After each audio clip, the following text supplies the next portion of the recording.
Hi, my name is Madeline and I'm a first year at Vassar College. I'm the intern at the Environmental Cooperative at the Vassar Barns, and I'm here today showing you our habitat of the forest. The forest is such a cool and diverse habitat, and we're in the midst of fall foliage in the Hudson Valley, which means that the leaves are transitioning to winter conditions. This is such a cool habitat and I can't wait to show you. Let's go. Forests are essential to life on Earth. They are so much more than a collection of trees. They are home to over 80% of the world's land biodiversity. These ecosystems are complex webs of organisms that include plants, animals, fungi, and bacteria. Forests on the preserve are mostly made up of deciduous trees. Deciduous means to fall off annually, so deciduous trees are the trees whose leaves fall off in the winter.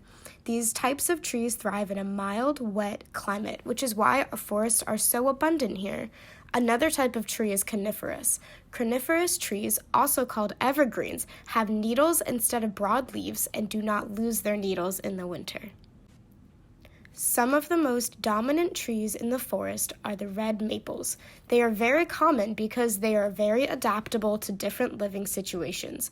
They are found submerged in swampy water, next to stream beds, next to forests and floodplains, dominating upland, drier habitats, and sprouting everywhere in between. The roots of a red maple can branch outward in wet areas and dive deep underground in search of hidden sources of water. Perhaps the most famous individual tree at the preserve is the white oak, found on the edge of the old field past the farm gate. There are several thousand white oaks here, in part of the tree's relationship with squirrels. The acorns of the white oak are significantly less bitter than those of red oaks, so they are readily harvested by squirrels who accidentally plant many of them in their preparations for winter storage. Another really important aspect of forest is that they act as a carbon sink. A carbon sink is an environment, like a forest, that absorbs a lot of carbon dioxide out of the atmosphere. Plants grab that carbon dioxide and use it for photosynthesis. Some of this carbon is transferred to soil as the plants die and decompose.